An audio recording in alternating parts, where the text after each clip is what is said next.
Welcome back to the channel. This is going to be a tutorial of how to use make.com to update a specific ID within Google Sheets using the headers for the rows and columns that you've created. Let's get started. So to create this, we're going to first in Make, open up a webhook, and it's going to be a custom webhook. We're going to go in here and create one. I've already created one called Practice. We're going to go hit Redetermine Data Structure and copy address to clipboard. Now the API call that we're going to use is going to be from VoiceFlow. So just where it says dev, open up your API function, and instead of get, we're going to do a post one because we want to send the data. Underneath that, we're going to paste what we copied over from make.com, and then head down to body. And then we're going to first start off with number of names and save number of names under that key. And then we're going to go name one and then save the name one variable under that key. And then repeat this process here for as many names as you want. There we go, so we've gone through it. So number of names in there, name one with the variable one, and same then all the way up to name 5. And then we're going to do the same thing this time for number of dates. It's going to become apparent why we're doing this in a moment. Number of dates, and then again, just like before, the names, we're going to do date 1 and save the date 1 variable in it. So we're on the dates now. So we've got number of dates, and then date 1, date 2, 3, 4, 5. There we are. Okay. And now we're going to test it all out. We're going to hit send at the bottom and then just enter whatever variables you want. For now, we're just doing this as a test run. Send. And as you can see, we've got the 200 OK notification here. So that's all good. So let's go back over to our make scenario, hit save. The next module we need is a repeater. Now the reason we use a repeater is because we want to repeat the flow for each name that we need to update. So if we choose number of names variable, then whatever number is there, whether it be 1, 2, 3, or 4, then for each name that we need to update, the scenario is going to run through for each of those names individually. Hit save.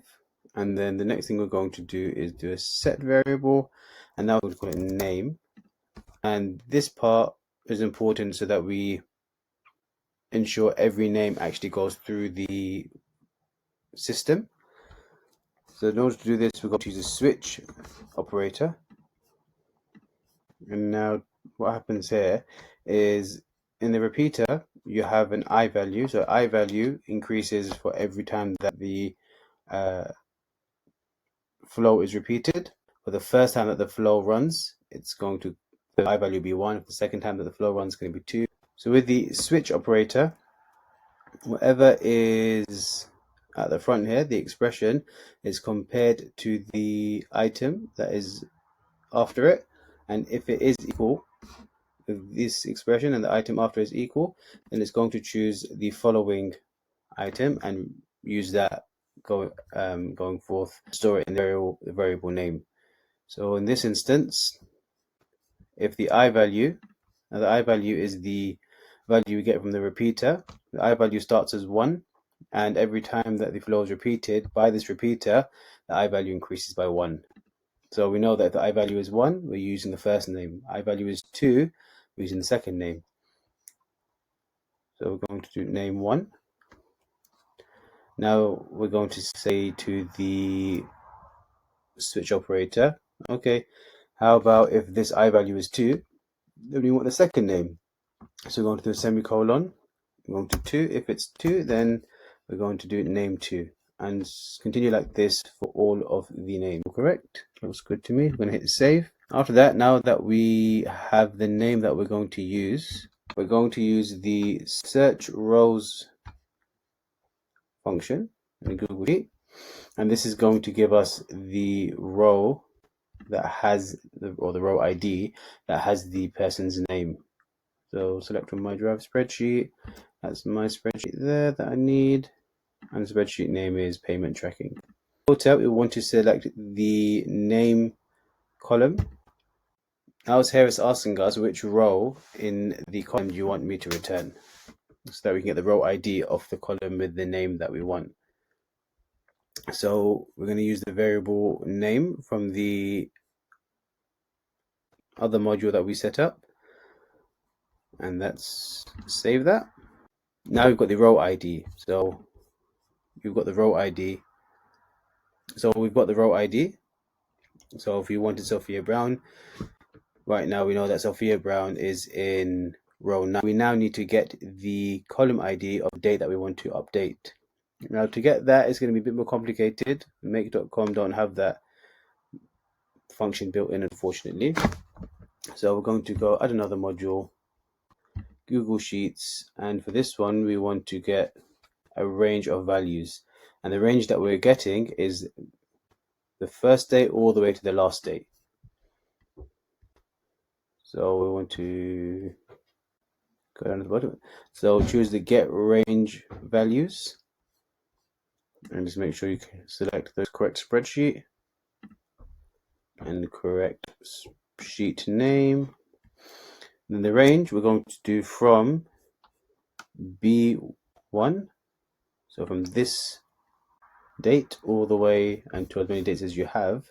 In this case I have up until AD, so B1 to AD1, and then hit save.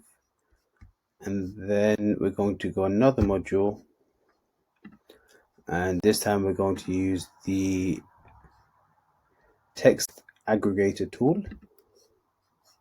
From source module we want to use, so this is asking us where to get the information or the data from, and it's going to be from the get range values module. And then here it's quite manual, this part, but essentially what we're trying to create is the following. So if you have a look at each of these variables, this variable contains the data that is held in each one of these. So for example, the variable B here contains just this date here. Now what we need is we need to marry the date here with the column ID, which is B. In order to do that, we're going to do B with a colon. So once we run this, this will show up as B colon and then the date that it says, so 19/07/2025. Now we've got to do that for every single date.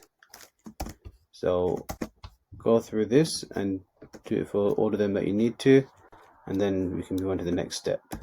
Okay, just before you move on, a quick note here, make sure these are colons and not semicolons, otherwise we're going to have big problems later on. And just make sure that all these are the correct dates and correspond to the column ID. Hit save over there. Next we need to create an array from the substrings that we have over here. So we're going to hit save over there. Again, tools and set variable. We're going to create an array from the list that we created before, sorry. So we're going to use the split operator, and here we're going to put the variables from the text aggregator module. We're going to hit text, and then we want to put a new line in between each substring. So each one of these dates, we're going to put a new line so that we create an array, just like that. And then that will create our array. So we're going to type that in. Save this variable as a column. Okay, now that we have our array, similar way that we did before, where we ensured that for every name that we wanted, the flow would repeat for each name. We're going to do the same thing, but for every date we want to update for that name. So we're going to do the same thing for every date we want to update for that name. So if you have one singular name, but it needs to update however many times, we're going to use another repeater. Now this repeater, we're going to ensure that we do number of dates from the webhook. Number of dates, not number of names, and save that. And again, we need to ensure that for every time that this flow is repeating, it's ensuring that the second date is being used. So we're going to go back to tools, set variable, and again, let's put that as date. We're going to use the switch operator. You want to take the I value, make sure it's the I value from your most recent repeater, which for me is 13. And again, if the I value is 1, then we're going to use date number 1. And same as before, if it's the second time that we're going through the flow, then we're going to use date 2. Ensure that it's all set up correctly and that you've got your semicolons in the right places, which I think I have. Yeah, that looks correct to me, and hit save. So now we know which date we actually want to use.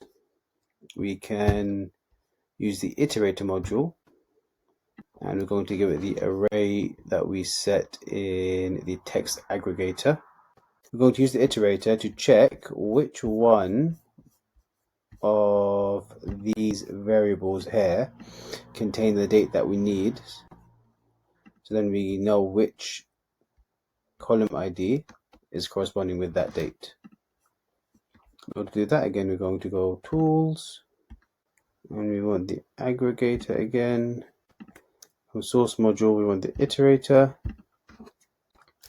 And now here we're going to use two different operators. We're going to use the contains operator. So we're going to say if the substring from the iterator, if it contains the date that we're looking for, if this is true, here we're going to use the if operator.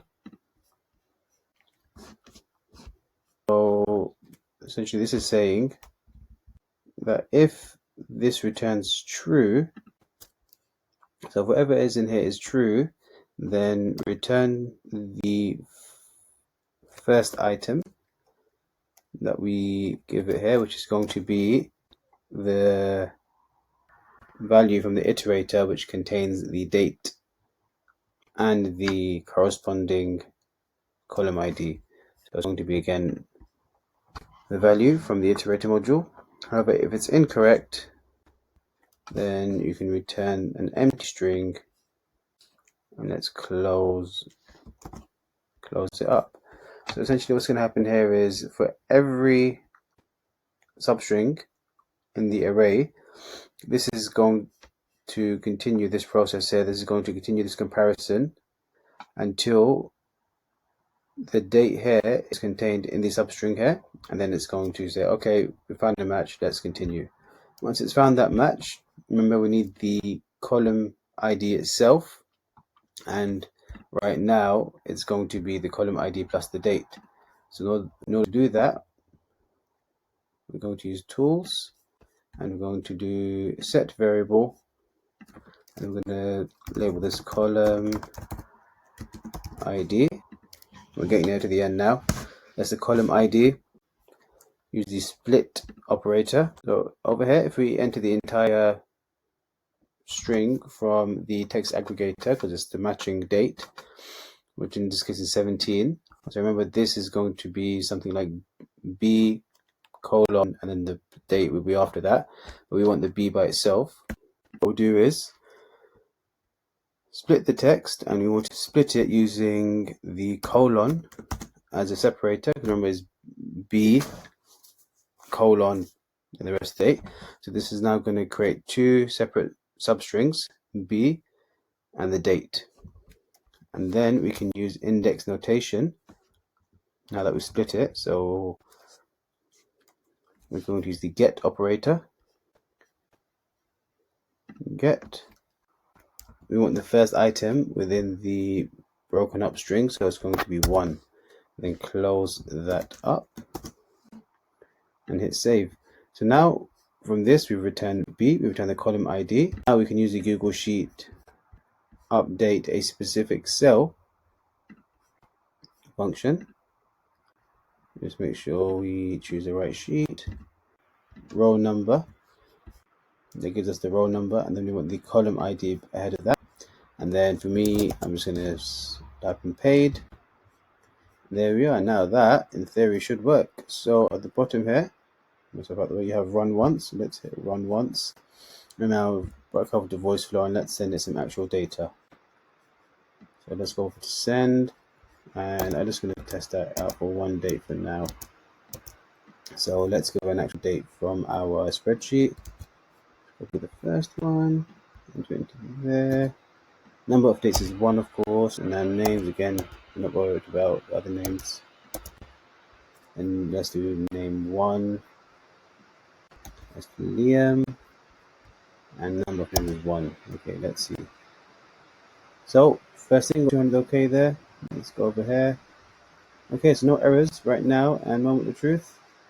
That's worked. Look at that up there. It says let's test this with multiple names and dates. Okay, let's see what happens now. Let's hit send. We use last value and send. Okay, we've got a 200 OK notification. That seems to have worked. And moment of truth. Hey, look at that. They're coming up paid. Paid. So remember, it's 3 names, 4 dates, and happy days. It's worked.